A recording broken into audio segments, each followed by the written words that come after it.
Okay, now today we are going to start with the fourth chapter, and in that there is a topic, l'interrogation.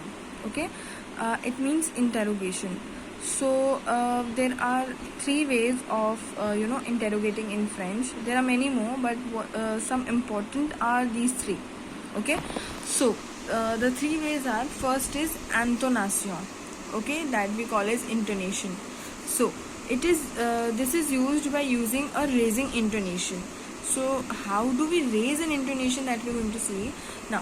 For example, here we have tu parles français. Okay, tu parles français एक statement भी हो सकता है. Statement मतलब जहाँ पे आपको question mark ना हो. ठीक है, जैसे मैंने पूछा tu parles français. ओके, ये एक इन्फॉर्मेशन हो गई कि तुम्हें फ्रेंच बोलनी आती है. ठीक है, now to ask a question, जो आप ये देख रहे हो, एरो देख रहे हो ये क्वेश्चन में, अब मैंने यहाँ पे क्वेश्चन मार्क लगाया. अब जब तक मैं लिखूंगी नहीं तब तक आपको पता नहीं चलेगा कि मैं क्वेश्चन पूछ रही हूँ या मैं स्टेटमेंट दे रही हूँ.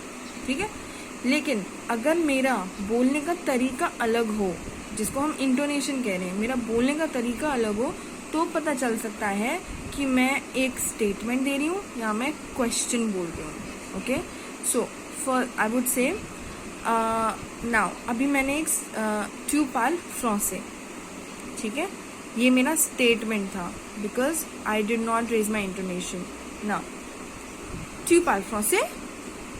सो अब जब मैंने tu parles français पे अपना इंटोनेशन, अपना आवाज रेज किया, वो मेरा क्वेश्चन बन गया. That is the identification that I have asked a question, I have not given a statement. Okay, now next में देख सकते हैं हम il regarde la télé. ठीक है, ये भी एक स्टेटमेंट हो सकता है और एक क्वेश्चन भी हो सकता है. He is watching TV. ठीक है, और is he watching TV, right. So ये एक स्टेटमेंट भी हो गया और एक वैसे भी हो गया. लेकिन फ्रेंच में कैसे पता चलेगा? Let's see. il regarde la télé, this was my statement. il regarde la télé. Now I had a raising intonation. So उससे आप लोग गेस कर सकते हैं कि वो मेरा क्वेश्चन था. Okay, not a statement. Now in the starting our intonation is normal, but in the end it has to be raised. ठीक है, तभी पता चलता है कि हम क्वेश्चन पूछ रहे हैं या हम स्टेटमेंट दे रहे हैं, right. Now next is ask. Okay, now by adding ask, एक ये QUE और एक में है QU अपोस्ट्रोफ. ठीक है, by adding these two the question. ठीक है, इससे हमारा क्वेश्चन बन जाता है. ठीक है, नाउ फॉर एग्जाम्पल यहाँ पे मैंने लिया tu parles français. ठीक है, ये एक स्टेटमेंट है. ओके, अब मुझे इसको क्वेश्चन में कन्वर्ट करना है, तो मैं इसके आगे tu parles français, इस पूरे सेंटेंस के आगे मैं एस्क लगा दूंगी, तो मेरा क्वेश्चन बन जाएगा ये. ठीक है, एस्क हम इसलिए ही यूज करते हैं ताकि ये क्वेश्चन बनाए. Okay, il aime la pomme. ठीक है, मैंने क्या किया, एस्क लगा दिया. अब यहाँ पे एस्क क्यू अपोस्ट्रोफ क्यों आया?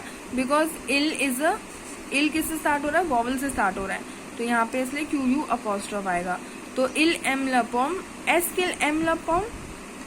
ओके, ऐसे.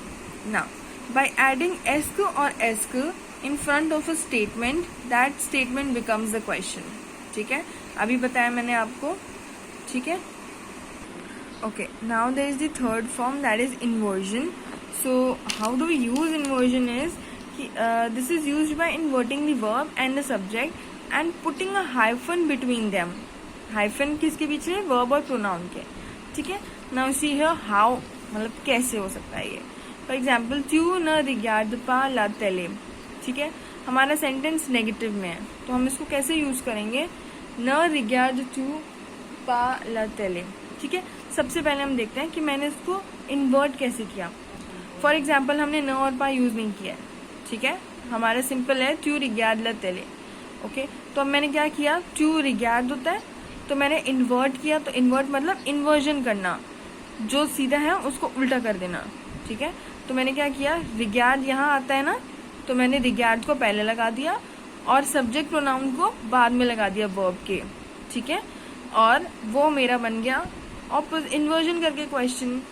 ठीक है, अब रही बात, हमने न और पा ऐड किया है, तो न और पा अपने सेम पोजीशन पे रहेंगे, वो चेंज नहीं करेंगे। वो न वर्ब से पहले रहेगा और फिर ट्यू के बाद आएगा पा। ओके, सो ऐसे हमारा इन्वर्जन हो गया, न रिगार्ड ट्यू पा ला तेले। Okay, now next is L बुआ द लो। ओके, अब मैं क्या करूँगी, मैंने एल बुआ है तो मैं इसको इन्वर्ट कर दूंगी, तो इन्वर्ट से क्या हो जाएगा, बुआ पहले आ जाएगा, एल बाद में आएगा। ठीक है, द लो सेम रहेगा। ठीक है, इस और फिर ये मेरा क्वेश्चन फॉर्म हो गया। ओके, नाउ बुआत एल द लो, that's how we would pronounce it. Okay, now एक और इम्पॉर्टेंट है नोट इसमें कि if the inverting verb is starting with a vowel then it takes a T. ठीक है, अब यहाँ पे हमने देखा था अभी तक कि कोई भी वॉवल से स्टार्ट नहीं हो रहा या एवो नहीं हो रहा, तो अब हम यहाँ देखेंगे इल एम ल पूले, एम तिल ल पूले। ओके, अब यहाँ पे क्या था, यहाँ पे एम किससे एंड हो रहा है, वॉवल से, और स्टार्ट किससे हो रहा है, वॉवल से। तो हम प्रोनाउंस कैसे करेंगे, so for the pronunciation sake only, सिर्फ प्रोनाउंस करने के लिए हम लोग इसमें टी लगा देंगे बीच में। Okay, now in ask form negation remains the same. ठीक है, अब नेगेशन फॉर्म जो है हमारा एस्क में वो सेम रहता है। नाउ एस्क वू पार्ले फ्रांसे, यहाँ पे हो जाएगा एस्क वू न पार्ले पा फ्रांसे, सिंपल एस्क है, और क्योंकि कोई इन्वर्जन वगैरह कुछ नहीं तो उसको सिंपल है बहुत करना। ओके, एंड हम एट सम टाइम्स हम इन्वर्जन तो होता है कि हमने इन्वर्ट कर दिया। ठीक है, हम एस्क वाला फॉर्म ही इसलिए यूज करते हैं ताकि हमें इन्वर्जन ना करना पड़े और हम इजीली क्वेश्चन फॉर्म कर पाए। ठीक है, so it completely depends. So these 3 are the ways of putting a question. Okay.